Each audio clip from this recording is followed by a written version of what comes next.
So I want to talk about something that's very important. And there's a simple question that I just want you to ask yourself. What is it that you really want? What is it that I really, really want out of life, or just right now? It's such an important question that we usually never even ask ourselves. We kind of just assume that whatever pops in, oh, I need to scratch this itch. That's what I need to do. That's it. It's very short term, right? But if you feel into this, what is it that I really, really want? What is it that's really important to you? And it's something that's so basic that we really take for granted.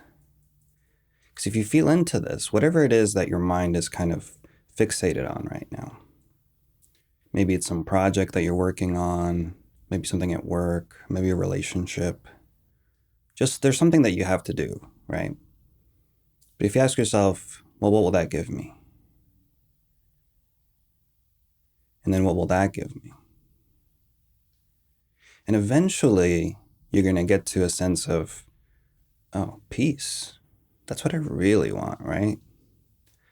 Just a sense of relaxing, a sense of like I can finally rest and relax and be at peace, right? Isn't that what we really want?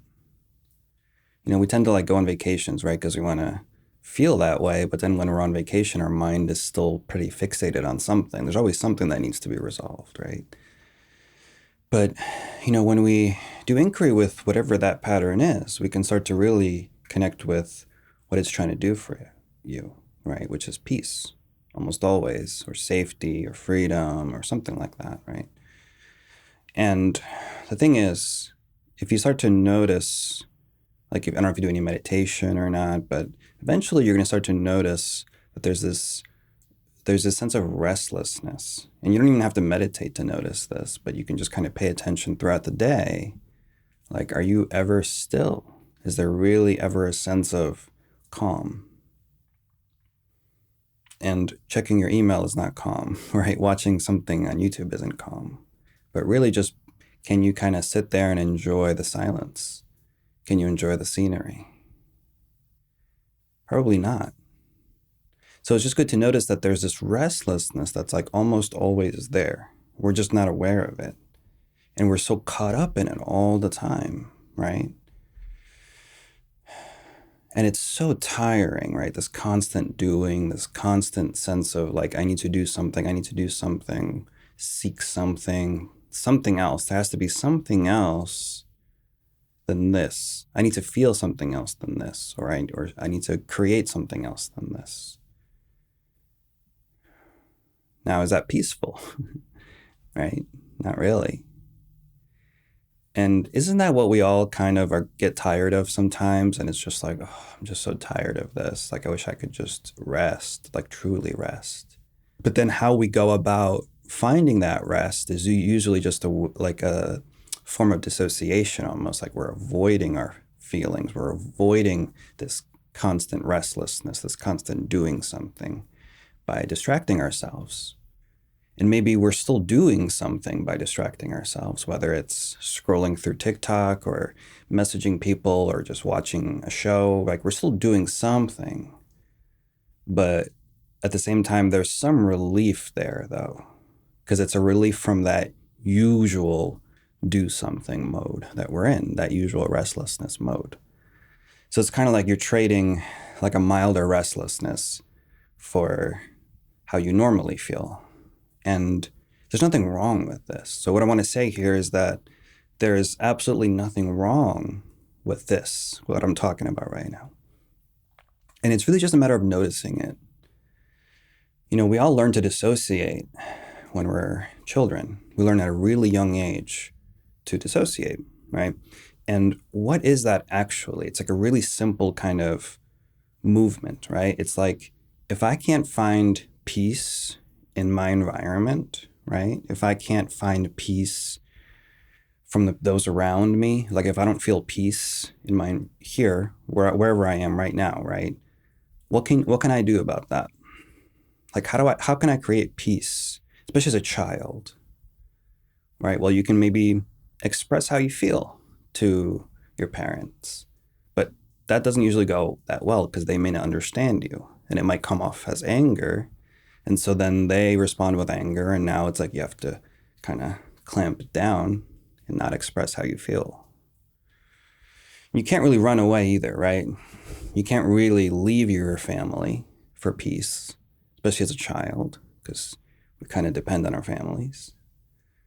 So if you can't change your environment, if you can't change those around you, you can't really express how you feel, you can't run away, then how can I get peace, right? Well, maybe if I imagine, right, use my imagination, fantasize, plan, worry, whatever that is, right? There's so something dissociative is happening. It's like I'm dissociating up into the mind, and maybe I'm just imagining having friends and people love me and I feel so good right now, and right? So it's like this dissociative movement actually serves a very important purpose. You actually feel better, right? The mind is so powerful that using the imagination affects the body, and you start to feel maybe a sense of relief or peace. But you have to keep dissociating, though, to feel that way. You have to keep avoiding your feelings to feel that way. And it stops working as well as it did when you were young. You kind of have to keep upping the ante, and you got to keep, finding better ways to avoid feelings, to dissociate.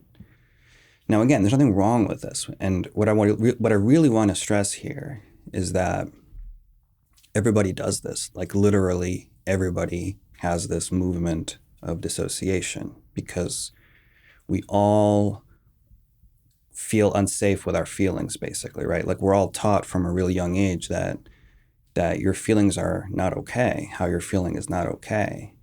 And we don't really feel peace. We don't feel any sense of peace growing up, even though that's what we really deeply want, right? Like we want to be loved, of course, but what is that love going to give you?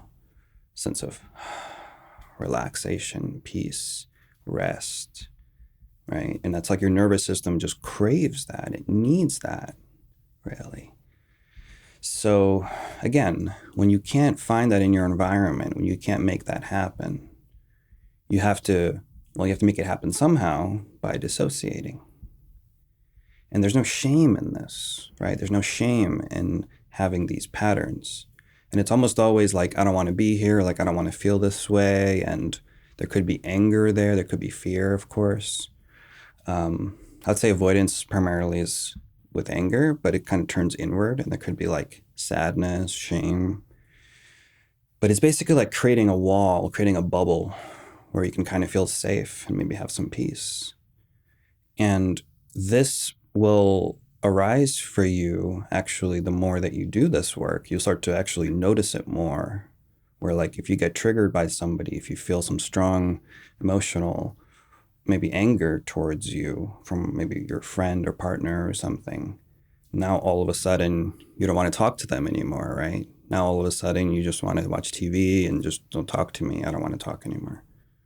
Okay, so that's that avoidant kind of dissociative movement. And we don't need to judge that. We just need to notice, okay, that's what's happening. There's some movement away, right? Dissociating away from my experience and starting to see words. Maybe it's like, I don't want to feel this.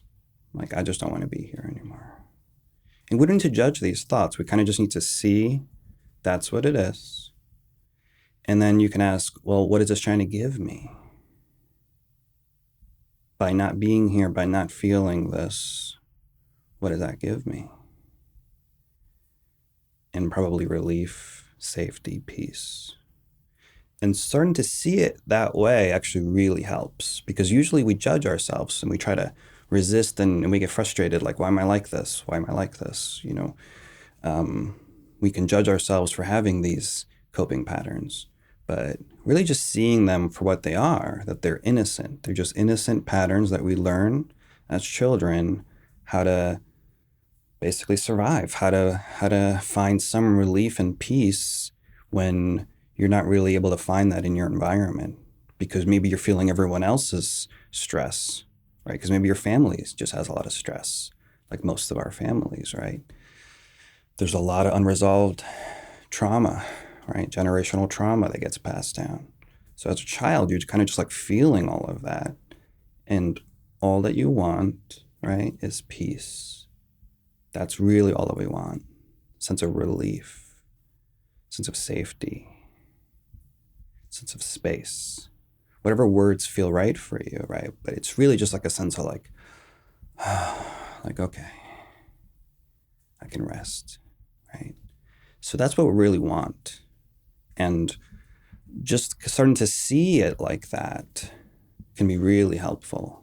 And especially noticing when you're in one of these patterns, because basically you just feel it. You just feel all tight. You might feel kind of angry, like you don't want to talk to anybody. It's like, get away from me, right? Just noticing that. And so you're basically just noticing how you dissociate, right? How did I learn to cope? Right. It could also just be getting lost in whatever video games. It could be watching movies. It could be shopping, right? Food. We're not judging really. I mean, it could be drugs too. We're not judging how you learn to dissociate or how you learn to get relief, right? We're not judging that. It could also be self-harm, by the way, too. That's another way. But it's really just, how can I get away from this feeling? How did I learn to get away from whatever this feeling is, right? Because that's what's going to give me some relief and peace.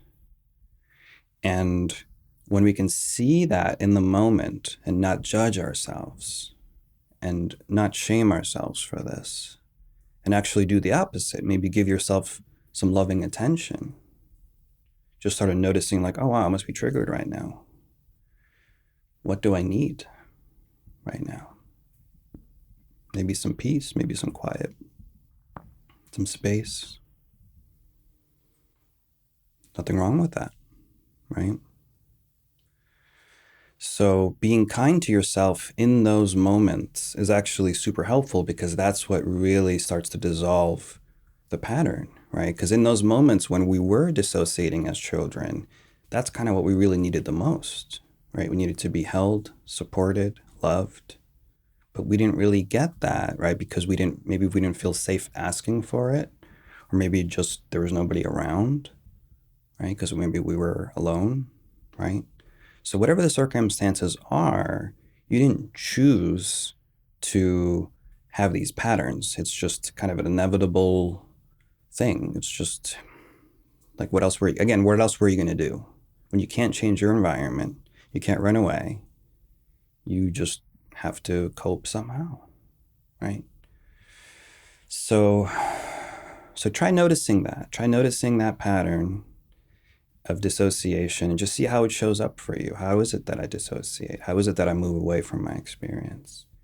And can I accept that part of me? Can I be kind to that part of me without judging it, without trying to change it, right? Because usually we try to change it, like, oh no, that's childish, that's silly, it's immature, I shouldn't be doing that. Which really just creates all this friction that's pushing it away. And then what happens, right? It just kind of comes back. So, right, conflict never really resolves anything, but this is how we're conditioned, is to just fight it, push it away, change it. Except it doesn't really work. So again, peace is what we all deeply want, right? But seeing how the patterns we have are trying to give us peace is helpful. But we also start to see how they actually create the circumstances for feeling more restless too. So it's actually kind of serves the opposite purpose. And again, we don't need to judge it, but just kind of seeing that there's all these contradictions there. It's like, I have to get away from everyone to feel at peace. But then there's a part of you that maybe doesn't want to get away from everyone because you want to feel connected with everyone. So you start to see the contradictions there. And that's really what starts to unwind all these patterns. So give that a try and let me know what you think in the comments below.